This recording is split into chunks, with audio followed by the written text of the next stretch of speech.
আসসালামু আলাইকুম। তো আশা করি নিশ্চয়ই সকলেই ভালো আছেন। আমি চাই আপনারা সবসময় ভালোর দলেই থাকুন। গতকালকে ইউটিউব কমেন্ট সেকশনে আপনারা অনেকেই কমেন্টস করেছেন এন্ড্রিক নাকি মারা গেছে, এন্ড্রিককে নাকি হত্যা করা হয়েছে।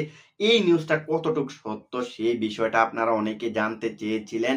অনেকে আবার এটা সম্পর্কে ভিডিও চেয়েছিলেন। তো আজকের এই ভিডিওতে আমরা এন্ড্রিককে নিয়ে কথা বলার ট্রাই করব। আপনারা যে নিউজটা দেখেছেন সেটা সত্য নাকি মিথ্যা সেই বিষয়টাও আপনাদের বলার ট্রাই করব।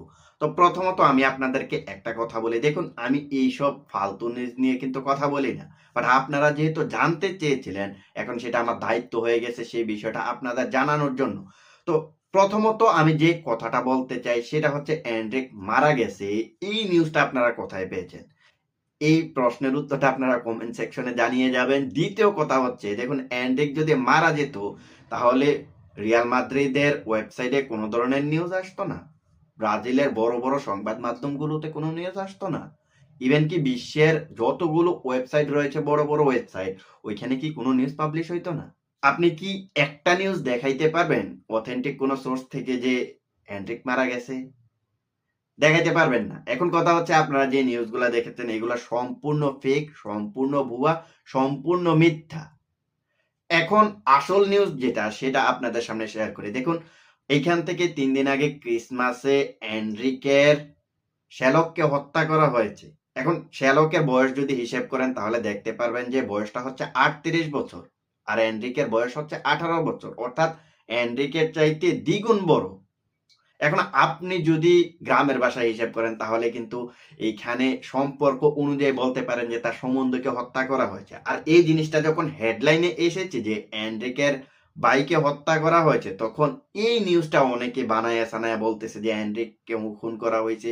অথবা আপনারা দেখেছেন, আমি কিন্তু দেখি নাই, আপনারা যেহেতু দেখেছেন সেই অনুযায়ী বললাম আর কি।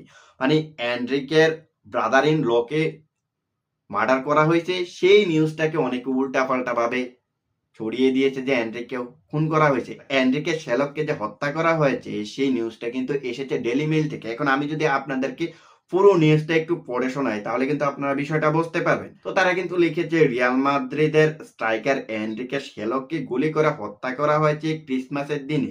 তো ধারণা করা হচ্ছে এটা একটা পরিকল্পিত খুন, অর্থাৎ ইচ্ছাকৃতভাবে কেউ খুন করেছে।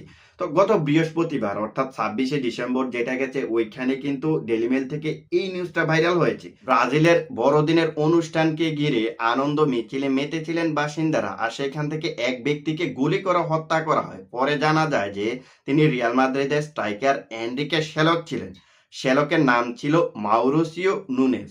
মানে তার বয়সটা হচ্ছে ৩৮ বছর। তো তাকে যেখানে গুলি করা হয় সেটা হচ্ছে ব্রাজিলের রাজধানী সাম্বানিয়ার একটি রোডের কাছে কিন্তু তাকে গুলি করে হত্যা করা হয়। তো গুলি থেকে বাঁচার জন্য তিনি অনেক চেষ্টা করেছেন, বাট তিনি কিন্তু শেষ পর্যন্ত নিজেকে রক্ষা করতে পারেনি। তো এই যে তাকে গুলি করে হত্যা করা হয়েছে, এই গুলি করার হত্যার মূল উদ্দেশ্যটা কিন্তু এখনো কেউ বলতে পারতেছে না। অর্থাৎ পুলিশ এটা নিয়ে তদন্ত করতেছে, তদন্ত রিপোর্ট যখন হাতে আসবে তখন কিন্তু জানা যাবে।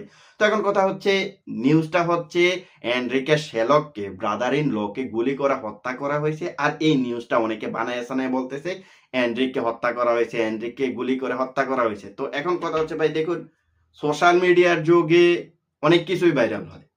দেখা গেছে যেটা সত্য এটা তো ভাইরাল হয়, যেটা মিথ্যা ওইটাও ভাইরাল হয়। অনেকে দেখা গেছে কি নিউজটা হইছে এরকম এটাকে কনভার্ট করে বানায় সানা আরো একটু বড় করে অন্যদিকে নিয়ে যায়। তো জিনিসটা এখন এরকমই হয়েছে। জিনিসটা হয়েছে এনরিকে শ্যালককে মারা হয়েছে, এটাকে ঘুরে ফিরে বলে অনেকে বলে দিছে যে এনরিককে হত্যা করা হয়েছে। তো এখন কথা হচ্ছে আপনারা যে নিউজগুলো দেখেছেন এই নিউজগুলো হচ্ছে সম্পূর্ণ ফেক, সম্পূর্ণ ভুয়া, সম্পূর্ণ বানোয়াট। তো আশা করি আপনারা যারা এটা সম্পর্কে জানতে চেয়েছেন এবং এইটা সম্পর্কে ভিডিও চেয়েছেন আশা করি আপনারা আপনাদের উত্তরটা এবং ভিডিওটা পেয়ে গেছেন। তো আজকের ভিডিওটা এখানে শেষ করব। দেখা হবে অন্য কোনো এক ভিডিওতে, সে পর্যন্ত ভালো থাকবেন। আল্লাহ হাফেজ।